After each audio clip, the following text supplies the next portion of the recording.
Subscribe to Storylab for more stories. Now, let's begin this one. Chapter 1: Depths of Deception. The North Sea's gray waters stretched endlessly in every direction as Shane Gentry checked his watch. 0600 hours, day 14 of his 28-day rotation. The Poseidon Alpha oil rig groaned against the swells, its massive steel legs anchored deep in the ocean floor. Shane had grown accustomed to the constant motion, the mechanical symphony of drilling operations, and the isolation that came with working 100 miles from shore. At 34, Shane carried himself with the disciplined posture of his Marine Corps days. Though 3 years of civilian life had softened some of his military bearing, his weathered hands moved efficiently as he inspected safety equipment on the lower deck.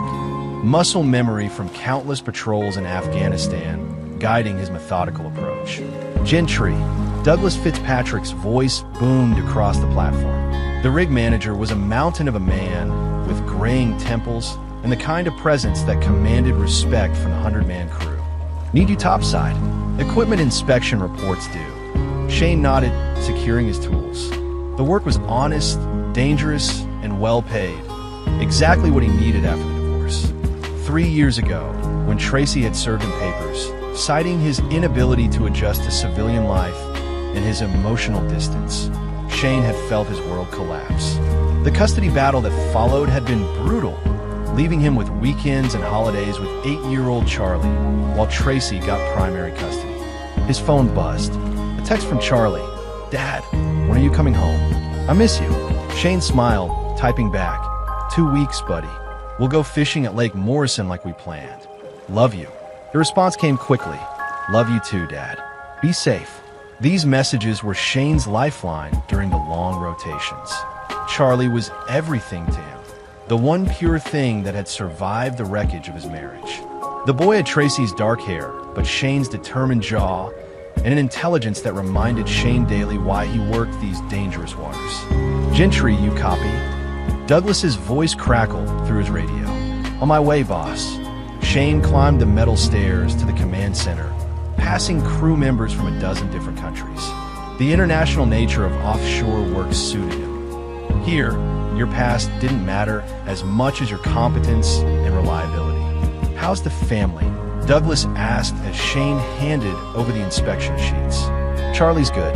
Smart kid." Shane kept his answers brief. Douglas was a decent boss, but Shane had learned to keep personal details to himself. Must be tough being away so much. "We make it work." That evening, Shane sat in the recreation area with Pete Richardson, another American on the crew. Pete was a former Navy SEAL who'd found his way to offshore work after his own military service. They'd bonded over shared experiences and the understanding that came with having served. "You ever regret it?" Pete asked, referring to their civilian transition. "Some days." Shane stared out at the darkening horizon. "But Charlie needs stability. This job provides that. Kids adapt. They're tougher than we think." Shane nodded, though something nagged at him. In their last video call, Charlie had seemed subdued, less talkative than usual. When Shane asked about school, sports, or Tracy's new husband, Darren, the boy had given short answers and changed subjects quickly. "You look troubled, brother," Pete observed. "Just missing home." But it was more than that. Shane's instincts, honed by years of military service, sensed something was wrong. He'd learned to trust those instincts. They'd kept him alive in hostile territory more times than he could count. As the night shift took over, Shane tried calling home. The phone rang several times before Tracy answered. "Shane, it's late here." "I know. Wanted to say good night to Charlie." A pause. "He's already asleep." "School night. Everything okay?" He seemed quiet on our last call. "Everything's fine. Kids have moods, you know that." Darren's been helping him with homework, getting him involved in activities. He's adjusting. The mention of Darren Frank always set Shane's teeth on edge. Tracy had married the man 8 months ago, a pharmaceutical sales rep with a perfect smile and a way of making Shane feel like an outsider in his own son's life. During custody exchanges, Darren would hover nearby with a proprietary air that made Shane want to remind him who Charlie's real father was. "Put him on for just a minute," Shane insisted. "Shane, don't be difficult. He needs his sleep." The line went dead. Shane stared at the phone, that nagging feeling growing stronger. In the Marines, when something fell off, you investigated. You didn't ignore red flags because they were inconvenient. You tried calling back, but it went straight to voicemail. Chapter 2. Fractures in Paradise. 2 days later, Shane received a video call from Charlie during his lunch break. The boy's face appeared on screen, and Shane immediately noticed the difference. Dark circles under his eyes, a forced smile that didn't reach his usual bright demeanor. "Hey, Dad. How's the ocean? Rough today. How's school, buddy?" Charlie glanced off camera before answering. "It's okay. Darren's been helping me with math." "That's good. You were always good at math, though. Remember when you figured out that puzzle I brought back from?" "Dad, I have to go. Darren wants to take me to baseball practice." "Charlie, wait. Are you okay? You seem..." The screen went black. Shane stared at the blank display, his jaw clenched. Something was definitely wrong. Charlie loved their video calls, usually chatting for 20 or 30 minutes about everything and nothing. This conversation had lasted less than 3. That evening, Shane called Melissa Klein, their elderly neighbor who had always been fond of Charlie. Mrs. Klein had lived next door for 15 years and had a grandmother's intuition about children. "Shane, honey, how are you doing out there?" "I'm fine, Mrs. Klein. I was wondering, have you seen Charlie around lately?" A pause. "Well, yes, but he's been different. Quieter. Used to wave and chat when he was playing in the yard, but lately he just goes straight inside." Shane's grip tightened on the phone. "Different how? I don't want to speak out of turn, but the boy seems nervous. Jumpy. Yesterday, I saw him flinch when Darren called his name. Might be nothing, you understand, but your instincts are telling you something else. A woman gets a feeling about these things, Shane, and my feelings are rarely wrong about children." After hanging up, Shane paced his small cabin like a caged animal. Every fiber of his being screamed that Charlie was in trouble, but he was trapped 100 miles offshore with no way to help. The next crew change wasn't for 12 days. He tried reaching Tracy again, but his calls went unanswered. When he finally got through the next morning, her voice was sharp with irritation. "Shane, you can't keep calling like this. It's disruptive. I'm worried about Charlie." Mrs. Klein says. Mrs. Klein is a busybody old woman who doesn't understand blended families. "Charlie's fine. He's adjusting to having a strong male role model in the house. I'm his father, Tracy. I'm his male role model. You're gone half the year, Shane. Darren is here every day, helping with homework, taking him to practice, being present. Maybe if you had been more present during our marriage." "Don't." Shane's voice carried a warning edge. "This isn't about us. This is about Charlie. Charlie is fine. And frankly, your paranoia isn't helping anyone. Darren's been wonderful with him." The call ended abruptly, leaving Shane staring at the steel walls of his cabin. Paranoia.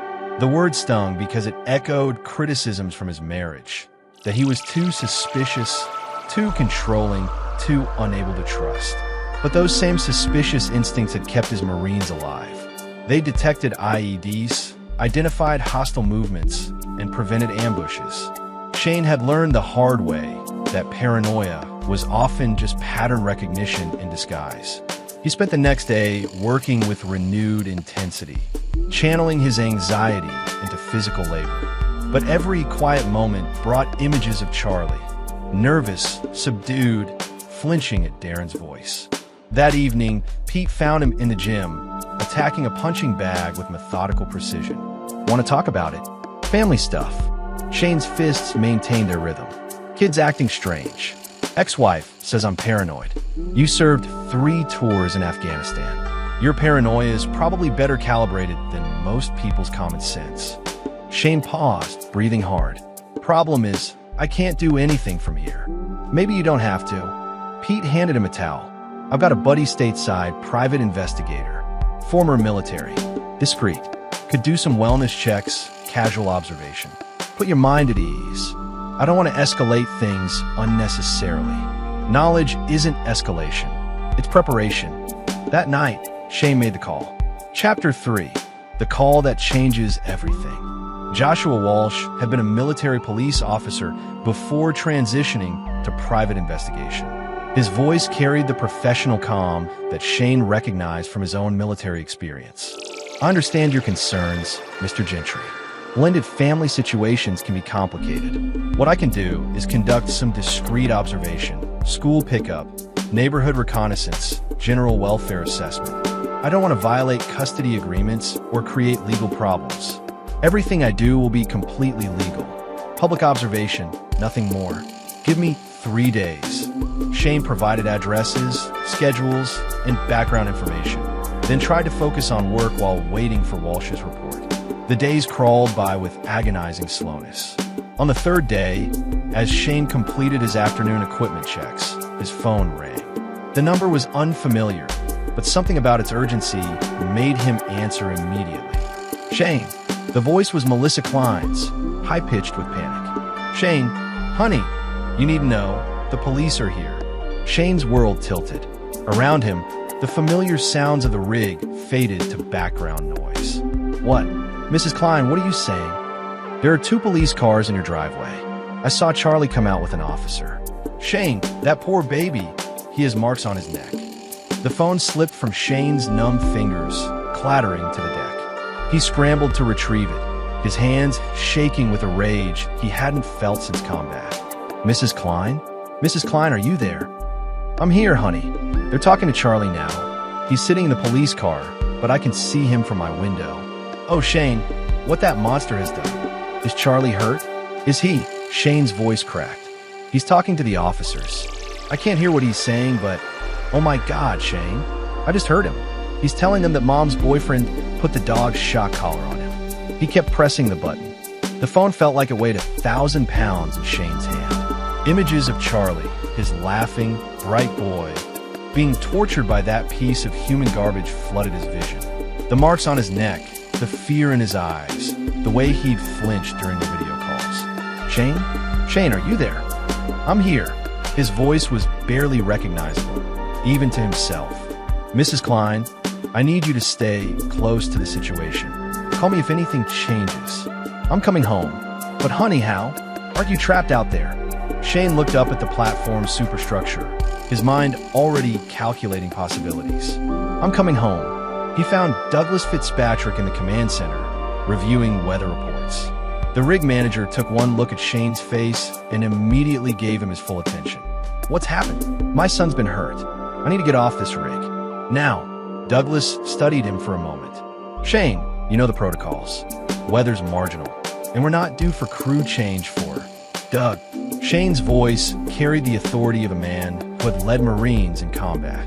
My 8-year-old son has been tortured by his stepfather. There are police involved. I'm getting off this rig today one way or another. I prefer it be with your help. The 2 men stared at each other. Douglas had been running offshore operations for 20 years. He understood the regulations, the liability issues, the corporate policies that governed every decision on the platform. He also understood that the man standing in front of him had reached a point where protocols meant nothing. The helicopters due for supply run in 4 hours. Weather windows narrow. I'll take it. Shane, if this goes sideways, if someone gets hurt because I broke protocol, it won't. And if it does, it's on me, not you. Douglas reached for his radio. Flight ops, this is platform command. I need to add a passenger to the 1800 supply flight. Copy that. Medical emergency? Douglas looked at Shane, who nodded grimly. Medical emergency. Priority 1. As Shane rushed to pack his gear, his phone rang again. Joshua Walsh's number. Mr. Gentry, I've got preliminary findings. You need to know. Already know. Police are there. My son's been abused. A pause. Sir, it's worse than abuse. I documented evidence of systematic torture. This Darren Frank has been escalating for months. Your ex-wife either doesn't know or doesn't want to know. Either way, your boy's been in hell. Shane closed his eyes, fighting the wave of rage and guilt that threatened to overwhelm him. His son had been suffering while he worked these waters, oblivious and powerless. There's more, Walsh continued. Frank has a sealed juvenile record from Nebraska. Cruelty to animals. And there was a domestic violence complaint filed by his ex-girlfriend in Oregon 2 years ago. She withdrew charges after he threatened her family. Send me everything you have. Already in your email. Mr. Gentry, be careful. Men like Frank don't give up easy when they lose control. And based on what I've observed, he's been escalating. This situation could get dangerous fast. Shane grabbed his duffel bag and headed for the helipad. Around him, the crew watched with curious eyes, but no one questioned the grim determination in his stride. Pete Richardson appeared at his elbow. "Heard you're leaving. Everything okay? My boy's been hurt." Pete's expression hardened. "Need backup. I need you here," maintaining my position. "But thanks, brother. You know how to reach me if that changes." The helicopter appeared on the horizon as Shane reached the landing pad. Douglas Fitzpatrick stood nearby, his radio crackling with air traffic control chatter. "Weather's closing in," the pilot reported over the radio. "We've got maybe a 6-hour window before the next storm system hits." Douglas clapped Shane on the shoulder. "Go teach that fool a lesson." As the helicopter lifted off, carrying Shane toward shore and toward a reckoning 3 years in the making, he stared down at the oil rig shrinking below. The crew thought they were sending home a desperate father, a worker trapped at sea by circumstances. They'd forgotten that Shane Gentry had been a Marine before he'd been anything else, and Marines protected their own by any means necessary. Darren Frank had no idea what was coming for him. Chapter 4, Gathering Intel. The helicopter touched down at the mainland base as storm clouds gathered on the horizon. Shane barely waited for the rotors to stop before jumping out, his duffel bag slung over his shoulder. The 4-hour flight had given him time to read Walsh's report 3 times, each detail stoking the fire burning in his chest. Darren Frank, 31 years old, pharmaceutical sales representative with a clean adult record but a troubling past. The juvenile file for Nebraska detailed incidents with neighborhood cats and a neighbor's dog. The domestic violence complaint from Oregon painted a picture of escalating control and intimidation tactics. Shane's rental car was waiting at the heliport. As he drove toward town, his phone buzzed with updates from Mrs. Klein. "Charlie's staying with my sister tonight." Police took Darren for questioning. "Tracy's at the station." Shane pulled over to call her back. "Mrs. Klein, it's Shane. How is Charlie?" "Physically, he's okay. Scared, confused. The marks on his neck are from some kind of electrical device." "That monster," her voice broke. "Shane, that baby's been living in terror." "Where exactly is he now?" "With my sister Elena Farrell, 2 blocks over on Maple Street. She's a retired nurse, good with children. The police thought it best he stay somewhere neutral while they sort things out." "And Tracy? Haven't seen her since they took her in for questioning. That woman's got some answering to do." Shane memorized Elena's address and continued driving. His first priority was seeing Charlie, assessing his condition and ensuring his safety. Everything else could wait. Elena Farrell's house was a modest 2-story with a wraparound porch. Shane could see warm light glowing from the windows as he approached the front door. His knock was answered by a woman in her 60s with kind eyes and graying hair. "You must be Shane. I'm Elena. Charlie's been asking for you every 10 minutes. How is he?" "Scared but tough. He's got your backbone." She led him to the living room, where Charlie sat curled up on a couch with a blanket around his shoulders. When he saw Shane, his face lit up with the first genuine smile Shane had seen from him in months. "Dad!" Charlie launched himself into Shane's arms, and Shane felt the boy's small body shaking with relief. The angry red marks on his neck were clearly visible, 2 small burns from electrical contact points. "I'm here, buddy. You're safe now. I tried to tell Mom, but she said Darren was just being strict. He said if I told anyone about the collar, he'd do worse things." He showed me pictures on his phone of what he could do. Shane's jaw clenched, but he kept his voice gentle. "You did the right thing telling the police. You're very brave. Will you stay with me tonight? I'm not going anywhere." Elena showed them to a guest room and brought hot chocolate. As Charlie finally relaxed enough to sleep, Shane stepped onto the porch to make calls. His first was to Lewis Wheeler, an attorney he'd served with in Afghanistan who now practiced family law. "Shane, thought you were working offshore. Emergency situation. My son's been abused by his stepfather. I need immediate legal counsel. Give me the details." Shane outlined the situation, including Walsh's investigation findings and the police involvement. Lewis listened without interruption. "First priority is emergency custody modification. Given the abuse documentation and police involvement, We can file for immediate temporary custody. Second priority is ensuring Frank faces serious charges. Third priority is protecting you from any retaliation, legal or otherwise. What about Tracy's role in this? Depends what she knew and when. If she was willfully ignorant or actively covering for him, she could face charges too. Either way, her custody rights are in serious jeopardy. How fast can you move? I'll have emergency papers filed first thing in the morning. Can you document everything? Photos, medical reports, police statements. Already on it. Shane's next call was to Pete Richardson on the rig. Pete, I need a favor. Name it. Can you give me a week's leave without pay? Personal emergency. Consider it done. Douglas already told the crew what happened. Everyone's behind you, brother. And Pete, if this situation escalates, I might need that backup we discussed. A pause. Just say the word. Shane spent the next hour reviewing Walsh's complete file. The private investigator had been thorough. Photographs of Frank's vehicle parked at various bars known for hosting underground gambling, credit reports showing significant debt, and surveillance footage of him losing his temper at Charlie's school when the boy had forgotten his lunch money. The pattern was clear. Darren Frank was a man whose life was spiraling out of control, and he'd been taking his frustrations out on the most vulnerable target available. At midnight, Shane's phone rang. Lewis Wheeler's number. Shane, we've got developments. Frank was released on bail 2 hours ago. Shane's blood chilled. What charges? Child endangerment, assault on a minor. Should have been attempted murder, but the prosecutor went conservative. His bail was posted by someone named Ralph Raymond, apparently Frank's boss at the pharmaceutical company. Where is he now? Unknown. But Shane, there's more. I had a contact at the police station monitor the situation. Frank made several phone calls from jail. One was to his lawyer, one was to this Ralph Raymond, and one was to a number registered to a Randolph Fry in Detroit. Who's Randolph Fry?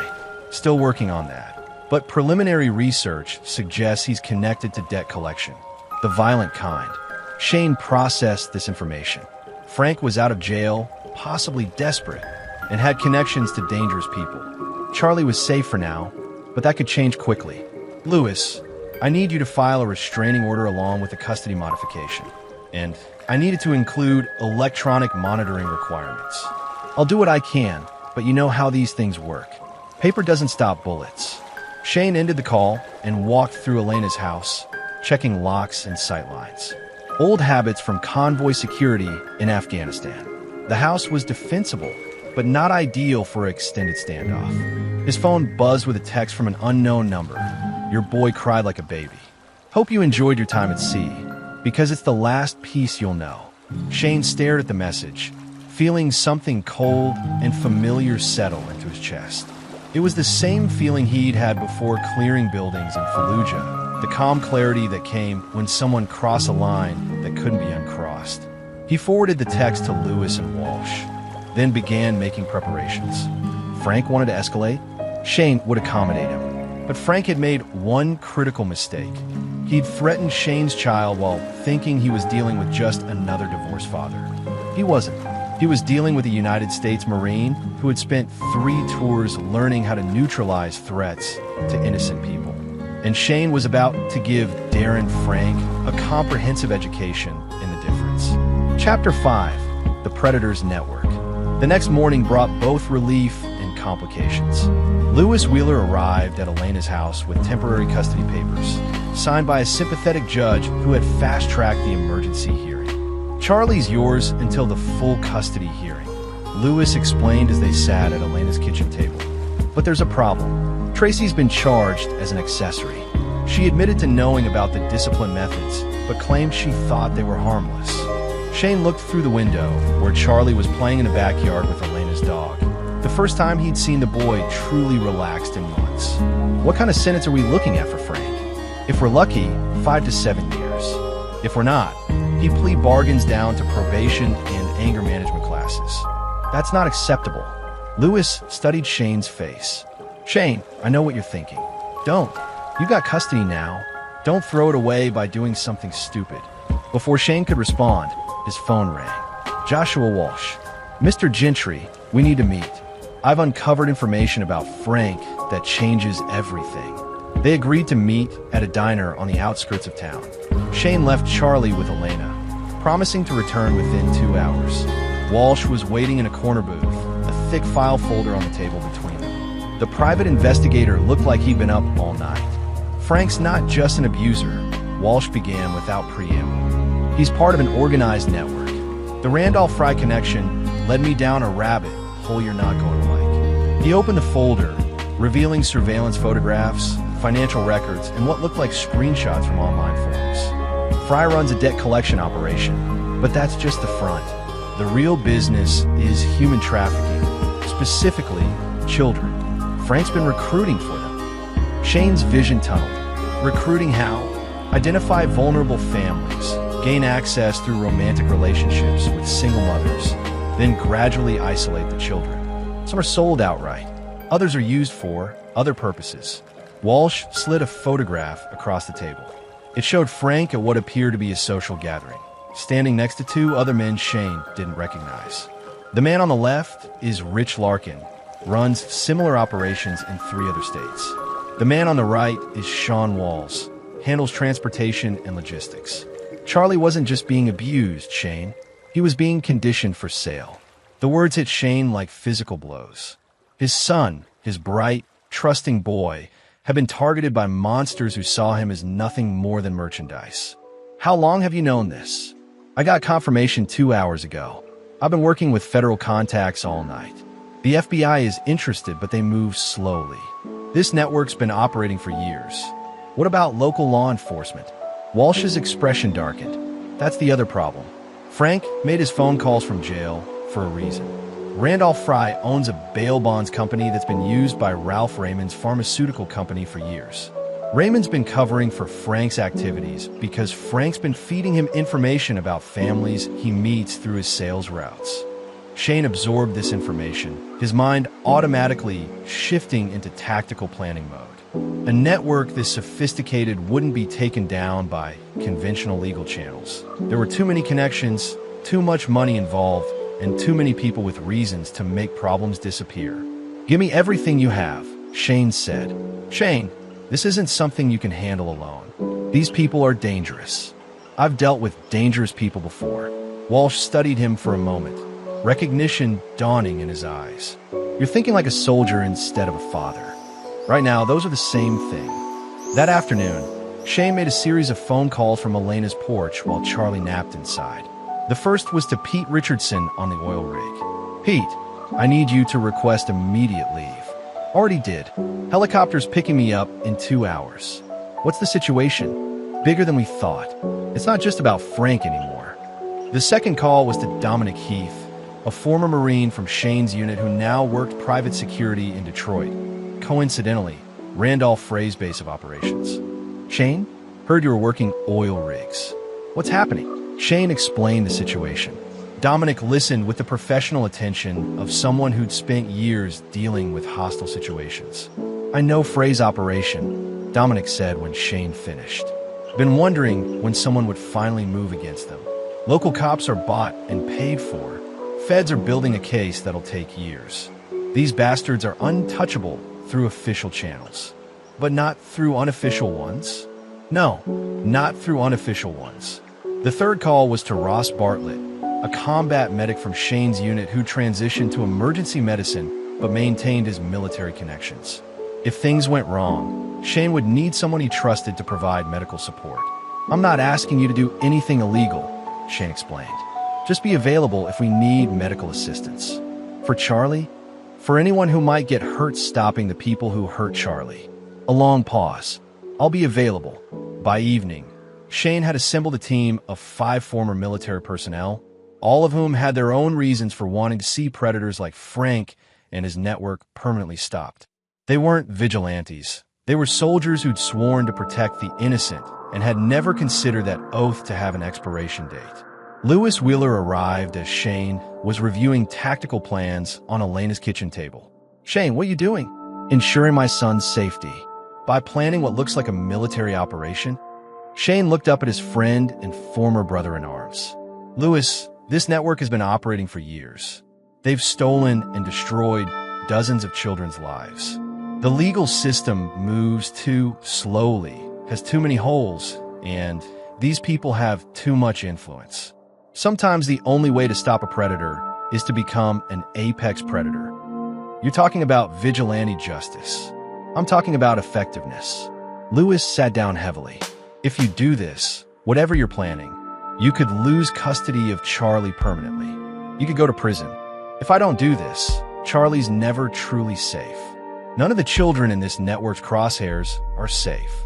The two men stared at each other. Finally, Lewis sighed. What do you need from me? Legal cover for as long as possible. And if things go wrong, make sure Charlie goes to Elena, not back to the system. Shane, this isn't about revenge anymore, Lewis. It's about justice. And justice doesn't always come from a courtroom.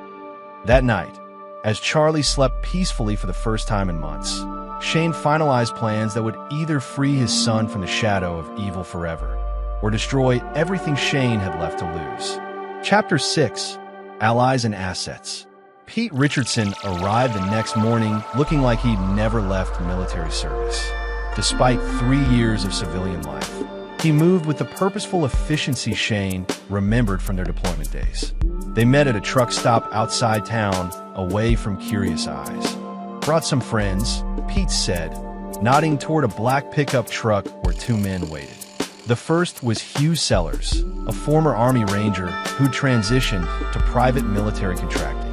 Tall and lean, with calculating eyes, Hugh specialized in surveillance and electronic warfare. The second was Ben Mayer, an ex-Navy SEAL who now ran a legitimate security consulting business, but maintained connections throughout the special operations community. Heard you've got a child predator problem, Hugh said without preamble as they gathered around a map spread on Pete's truck bed. It's bigger than one predator. Shane outlined what Walsh had uncovered about the network. Ben studied the photographs Walsh had provided. I've seen operations like this in Southeast Asia and Eastern Europe. Sophisticated, well-funded, with layers of protection. Taking them down requires precision and overwhelming force. Or, Hugh added, you dismantle their command structure and let the network collapse on itself. Shane had been thinking along similar lines. Frank was a recruiting asset, but Raymond and Fry were decision makers. Remove them from the equation, and Frank became just another abuser without protection or resources. What's the timeline? Pete asked. Frank's out on bail, but being monitored. He's staying in a motel on the south side of town, probably getting instructions from his handlers. We have maybe 48 hours before they either extract him or eliminate him to prevent testimony. And if they extract him? Ben asked. He disappears, the network continues operating, and Charlie never feels safe. Plus, there are other children currently in their system who need help. Hugh pulled out a tablet and began typing. I can access Frank's electronic monitoring data. Ankle bracelets aren't as secure as people think. We'll know where he goes and who he meets. Legal issues? Shane asked. What legal issues? I'm conducting security research on publicly available GPS systems. That afternoon, Shane received a call from Lewis Wheeler with disturbing news. The prosecutor's office contacted me. They're considering a plea deal for Frank. Reduced charges in exchange for testimony against Tracy. What kind of reduced charges? Probation and counseling. He'd be a free man within 6 months. Shane felt something cold crystallize in his chest. The system was preparing to fail Charlie again, prioritizing administrative convenience over justice. There's more, Lewis continued. Ralph Raymond's company has offered to fund Charlie's therapy and education as part of a corporate responsibility initiative. They're positioning this as a tragic misunderstanding rather than systematic abuse. They're buying their way out. It looks that way. Shane ended the call and stared out Elena's window at Charlie, who was playing with a neighbor's dog. The boy had been laughing more, sleeping better, gradually returning to the child he'd been before Darren Frank had entered his life. But how long would that last if Frank was free again in 6 months? His phone buzzed with a text from Hugh. Found the motel. Frank's meeting with 2 unknown subjects in 1 hour. We should move. Shane kissed Charlie goodbye, promising to return before dinner. Elena watched him go with worried eyes, but asked no questions. The motel was a rundown establishment frequented by people who valued anonymity over comfort. Shane parked across the street with Pete, while Hugh monitored from a van equipped with surveillance equipment. Two subjects confirmed. Hugh's voice crackled through their earpieces. License plates traced back to rental vehicles paid for by Raymond's company. Through binoculars, Shane watched Frank pace nervously outside room 237. Two men emerged from a sedan, one matching the description of Rich Larkin from Walsh's photos, the other unknown, but carrying himself with the confidence of someone accustomed to violence. Meeting starting, Pete observed, "Should we get closer?" "Negative. Let Hugh collect intelligence first." For 20 minutes, they watched the three men confer in the motel parking lot. Frank appeared to be arguing, while the other two remained calm and controlled. Finally, Larkin handed Frank an envelope, and all three got into separate vehicles. "Frank's heading north toward the interstate," Hugh reported. "The other two are going south." Shane made a decision. "Pete, follow Frank. I want to know where he's going. Hugh, stay with the other two. I'll coordinate from here." As the surveillance teams departed, Shane remained in the parking lot, studying the motel room Frank had vacated. After 10 minutes, the manager emerged and began cleaning the room. Shane approached him. "Excuse me, I'm looking for my brother. Tall guy, brown hair? He said he might be staying here." The manager looked suspicious. "We don't give out information about guests." Shane pulled out a $50 bill. "I'm not asking for information. I just want to know if he left anything behind. He's always forgetting his medication." The manager pocketed the money and shrugged. Room 237. Guy left about 20 minutes ago. Didn't leave anything behind, but he sure left a mess. Looked like he was burning papers in the bathroom sink. Shane thanked him and walked back to his vehicle, his mind racing. Men like Frank didn't burn documents unless they contained information worth concealing or information that could incriminate their handlers. His phone rang. Pete's voice was tense. "Shane, we got a problem. Frank just met with a different vehicle at a rest stop. 3 more men, armed, and they don't look like pharmaceutical sales reps. Where are you?" "Interstate 75, mile marker 142. Frank's getting into their vehicle. They're abandoning his car." Shane started his engine. The network was extracting Frank, which meant they were preparing to cut their losses and eliminate witnesses. Charlie was safe for now, but other children weren't. "Stay with them, but maintain distance. I'm calling in additional assets." As Shane drove toward the interstate, he placed a call to Dominic Heath in Detroit. "Dom, I need immediate support. The network's moving to extract assets and eliminate evidence." "How immediate?" "Right now. I'll mobilize a team." "What's your 20? Shane provided coordinates. As he accelerated toward what he knew would be a confrontation years in the making, he thought about Charlie's face when he'd promised to keep him safe. Some promises were worth any risk, and Shane Gentry had never broken a promise to his son. Chapter 7. The Network Exposed. Shane's phone buzzed with coordinates from Pete as he drove north on Interstate 75. The extraction convoy had stopped at a truck stop near the Michigan border, neutral territory where Frank's handlers could regroup and plan their next moves. Dominic Heath's voice crackled through the secure radio channel Hugh had established. "Shane, I've got eyes on the location. For vehicles, approximately 12 hostiles, heavily armed. They're not planning to relocate Frank. They're planning to eliminate him." Through his earpiece, Shane could hear Hugh's electronic surveillance equipment working. "I'm intercepting communications. They're discussing a cleanup protocol and something about securing the Detroit pipeline." Shane pulled into a rest area 2 miles from the truck stop and spread tactical maps across his hood. Pete and Ben Mayer arrived within minutes, followed by Ross Bartlett in a medical response vehicle disguised as a maintenance truck. "Situation assessment," Shane said, falling into the command voice that had once coordinated Marine operations in hostile territory. "Network's panicking," Dominic reported. "Whatever triggered this extraction was bigger than just Frank getting arrested. They're burning assets and eliminating witnesses across multiple states." Ben studied the truck stop layout through binoculars. Classic extraction setup. They've got overwatch positions, escape routes, and enough firepower to fight through law enforcement if necessary. but they're also boxed in, only 3 ways out, and we can control all of them. What about Frank? Shane asked. Being held in the main building, he reported, monitoring communications. But he's not their priority. They're waiting for something else. Shane's tactical instincts were screaming warnings.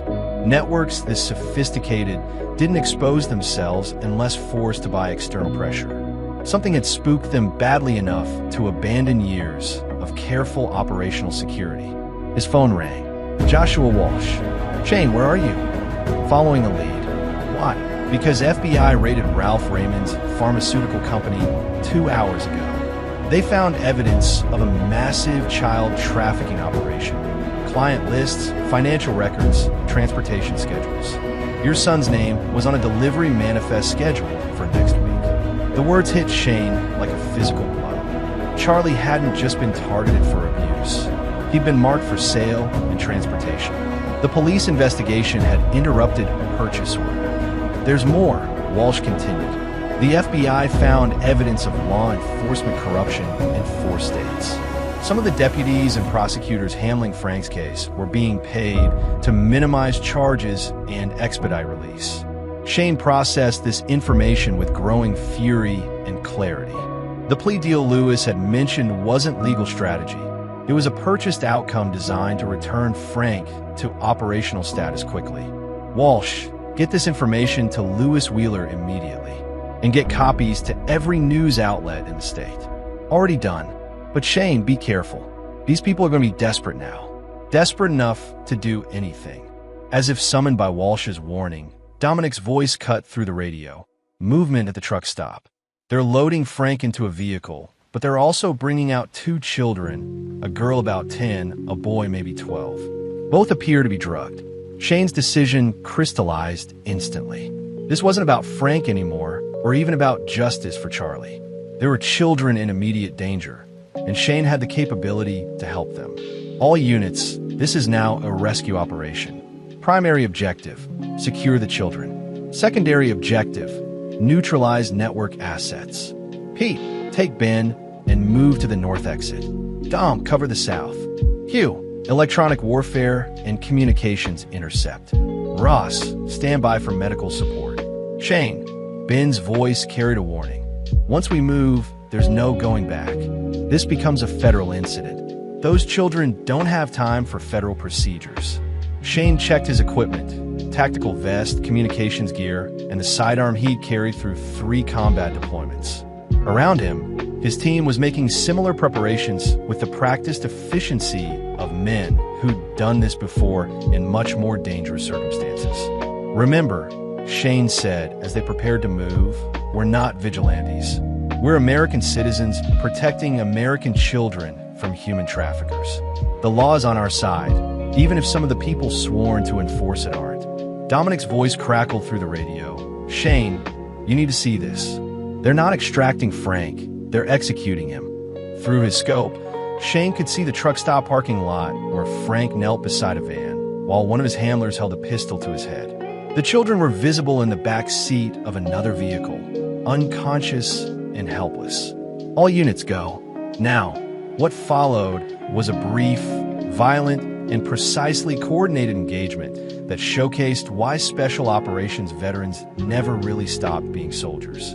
Within 4 minutes, 12 traffickers were neutralized, 2 children were secured and receiving medical attention from Ross, and Frank was in Shane's custody, badly beaten by his former associates, but alive. As sirens approached in the distance, Shane knelt beside Frank in the parking lot. The man who had tortured his son was barely conscious, his face a mass of bruises inflicted by the very people who had enabled his crimes. You destroyed my son's innocence, Shane said quietly. You were going to sell him like livestock. Give me one reason why I shouldn't finish what they started. Frank's eyes focused on Shane with desperate recognition. I can give you information. Names, locations, financial records. The whole network. Why would you do that? Because they were going to kill me anyway. And because... Frank's voice broke. Because I know what I am. What I became. Maybe stopping them is the only decent thing I can do. Shane studied the broken man before him. Justice came in many forms. and sometimes redemption was more powerful than revenge. Start talking, he said, and this better be worth more than your worthless life. Chapter 8. Unraveling the Web. The FBI arrived at the truck stop within 20 minutes, followed closely by state police and federal marshals. Shane and his team were immediately separated for questioning, but the presence of 2 rescued children and a dozen neutralized traffickers made their actions difficult to criticize. Special Agent Victoria Baldwin took Shane's statement in the back of a mobile command unit. She was a 20-year veteran with intelligent eyes and the no-nonsense demeanor Shane recognized from military intelligence officers. "Mr. Gentry, I need to understand how a civilian oil rig worker ended up conducting a tactical operation against a sophisticated criminal network." Shane provided a carefully edited version of events, emphasizing his concern for his son's safety and the children they discovered in the trafficker's custody. He made no mention of his military background unless directly asked. "The children we recovered were scheduled for transport to buyers in Canada," Baldwin explained. "Your intervention probably saved their lives. But I need to know, how did you identify this location?" "Private investigator I hired found connections between my son's abuser and a larger network. When we saw children in danger, we called 911 and did what we could to help." Baldwin studied him skeptically. "Mr. Gentry, my reports indicate this operation was conducted with military precision by individuals with advanced tactical training. The subjects were neutralized using techniques consistent with special operations methodology." Shane met her gaze steadily. "Agent Baldwin, there are a lot of veterans in this country who retain their training and their commitment to protecting innocent people. Sometimes military experience proves useful in civilian situations." Before Baldwin could respond, another agent approached with a folder of documents. "Ma'am, we've got the preliminary intelligence from the subject in custody. This network is bigger than we thought." Frank had indeed provided extensive information during his initial interrogation. Names, locations, financial structures, and operational procedures spanning multiple states and extending into Canada and Mexico. The intelligence painted a picture of a sophisticated criminal enterprise that had been operating undetected for over a decade. The subject claims he was being eliminated because law enforcement pressure had made him a liability, the agent reported. He's provided evidence of corruption in local police departments and prosecutors' offices in 4 states. Baldwin nodded grimly. "What's the federal exposure?" "Extensive. We're looking at RICO violations, human trafficking, conspiracy, money laundering, and corruption charges against dozens of individuals. This could be the largest child trafficking network we've ever dismantled." Shane felt a grim satisfaction. Charlie's abuse had led to the discovery and destruction of an entire criminal organization. His son's suffering would prevent countless other children from experiencing similar horrors. "Mr. Gentry," Baldwin said, turning back to him, "I want to be clear, what you and your associates did today was extremely dangerous and could have resulted in additional casualties. However, the intelligence you've helped us gather will save lives and put dangerous criminals in federal prison for the rest of their lives. Will Frank face appropriate charges? Frank will serve as a federal witness, but he'll spend the rest of his life in protective custody, which, given the nature of his crimes, won't be particularly protective. The network he betrayed doesn't forgive, and federal prison inmates don't tolerate child abusers." That evening, Shane was finally released to return to Elena's house, where Charlie was waiting with anxious eyes. The boy had been told only that there had been police business related to his case, but he was smart enough to sense the gravity of what had happened. "Dad, are you in trouble?" Shane knelt beside his son, choosing his words carefully. Sometimes adults have to make difficult decisions to protect children. Today I made some of those decisions, and some people got hurt. But the people who wanted to hurt you can't hurt you anymore. What about Darren? Darren's going to prison for a very long time. He'll never be able to hurt you or any other child again. Charlie nodded solemnly, processing this information with the resilience that had carried him through months of abuse. "Dad, Mrs. Elena says I can stay here until you figure out where we're going to live. Is that okay?" Shane hugged his son, feeling the boy's trust and love wash away months of guilt and fury. We're gonna figure it out together, buddy. But yes, staying with Mrs. Elena for a while sounds perfect. That night, after Charlie was asleep, Shane sat on Elena's porch reviewing the legal documents Lewis Wheeler had prepared. The federal intervention had changed everything. Tracy's parental rights were being terminated due to her complicity in the trafficking scheme. Frank was facing life imprisonment, and Shane had been granted full custody of Charlie pending a formal hearing. His phone buzzed with a message from Pete Richardson. Heard the news reports. "You did good, brother. When do you want to go back to the rig?" Shane stared at the message for a long time.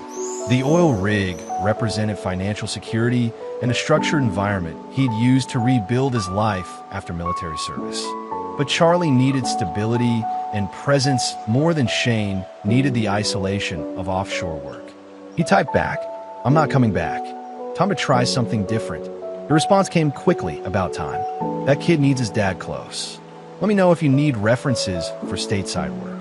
Shane walked through Elena's house, checking locks and listening to the peaceful sounds of Charlie's breathing. Tomorrow would bring new challenges, finding employment, establishing a permanent home, and helping his son heal from trauma that would take years to fully process. But tonight, for the first time in months, both father and son would sleep without fear. The monsters were gone, the network was destroyed, and justice had been served.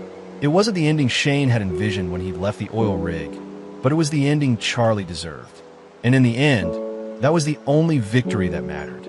Chapter 9, New Beginnings. 3 months later, Shane stood in the backyard of their new house, watching Charlie practice throwing a football with Hugh Sellers, who had become an unlikely mentor to the boy. The modest 2-story home sat on 5 acres outside town. Enough space for privacy and security, but close enough for Charlie to maintain friendships and activities. Shane had used his savings from offshore work as a down payment and taken a position with a local security consulting firm run by Ben Mayer. The work utilized his military skills while keeping him close to home, and the flexible schedule allowed him to be present for school events, homework, and the gradual process of healing. "Dad, watch this," Charlie called, throwing a perfect spiral to Hugh, who caught it and nodded approvingly. "Nice form, kiddo. Your old man teach you that?" "Mom used to say Dad was too busy with Marines to teach me sports," Charlie replied matter-of-factly. "But Dad says we have lots of time to catch up now." Shane smiled, feeling the familiar warmth that came from watching his son's confidence rebuild. Charlie still had nightmares occasionally, and certain unexpected sounds could make him jump, but Dr. Christy Matthews, the trauma specialist they'd found, assured Shane that the boy's resilience was remarkable. His phone rang. Lewis Wheeler's number. "Shane, got the final reports from the federal investigation. Thought you'd want to know the outcomes." Shane walked to the front porch for privacy. "Let me have it." Frank pleaded guilty to 14 federal charges, including human trafficking and child endangerment. Life sentence without parole in ADX Florence, the Supermax prison in Colorado. He'll spend the rest of his life in solitary confinement. What about the network? Completely dismantled. Ralph Raymond got 25 to life for running the financial side. Rich Larkin and Sean Walls both received life sentences. The corruption investigation resulted in 17 law enforcement officials being charged, including 2 federal prosecutors. Shane absorbed this information with grim satisfaction. Justice hadn't just been served. It had been overwhelming and permanent. "There's more," Lewis continued. "The children you rescued led investigators to 3 more trafficking sites. 47 children were recovered overall, and the network's client list resulted in arrests in 6 countries. Any blowback on our involvement? None. Officially, you were good Samaritans who provided assistance to federal agents. Unofficially, Agent Baldwin let me know that the FBI is grateful for the intelligence you provided and the children you saved." That evening, Shane grilled hamburgers on the back deck while Charlie helped Elena Farrell, who had become a regular dinner guest, prepare sides in the kitchen. The older woman had sold her house and moved into the guest apartment Shane had built, officially serving as Charlie's caregiver when Shane traveled for work, but actually functioning as the grandmother neither of them had realized they needed. "Dad," Charlie said as they sat down to eat, "Hugh says you're thinking about starting your own security company." Shane glanced at Hugh, who shrugged apologetically. Kid's got good ears. It's just an idea, Shane replied. Ben's business is growing, and there seems to be demand for the kind of work we do. What kind of work? Charlie asked. Shane chose his words carefully. Helping people who are in danger. Protecting families who need protection. Making sure bad people can't hurt good people. Charlie nodded thoughtfully. Like what you did for me. Similar to that, yes. Will it be dangerous?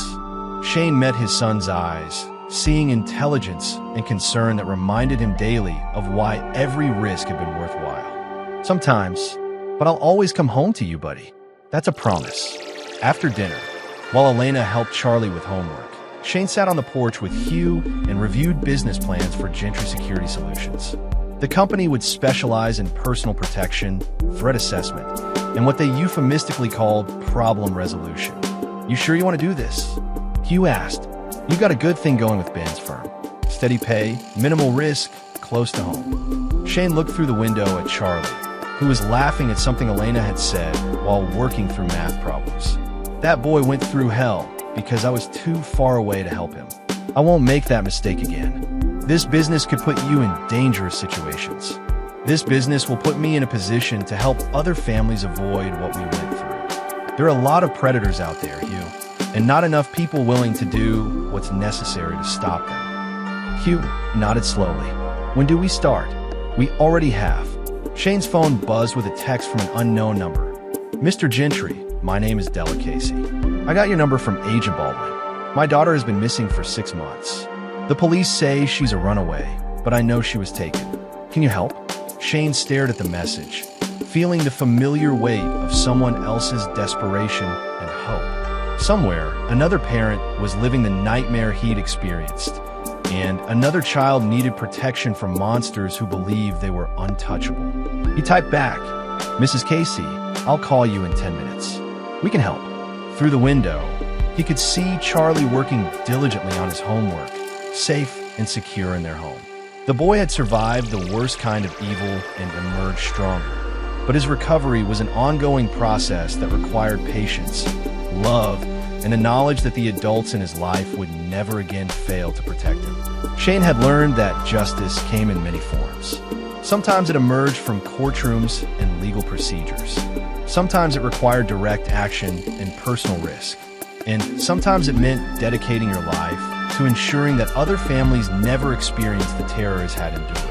As he prepared to make the call that would launch his new mission, Shane felt the same sense of purpose that had once driven him to serve his country in uniform. The war was different now, fought on domestic soil against enemies who preyed on the most vulnerable members of society. But the core mission remained the same: protect those who couldn't protect themselves, and ensure that evil faced consequences swift and permanent enough to deter others from following the same path. Charlie was safe.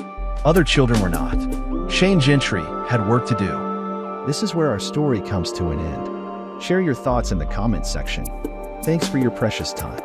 If you enjoyed this story, then please make sure you subscribe to this channel. That would help me a lot. Click on the video you see on the screen, and I will see you there.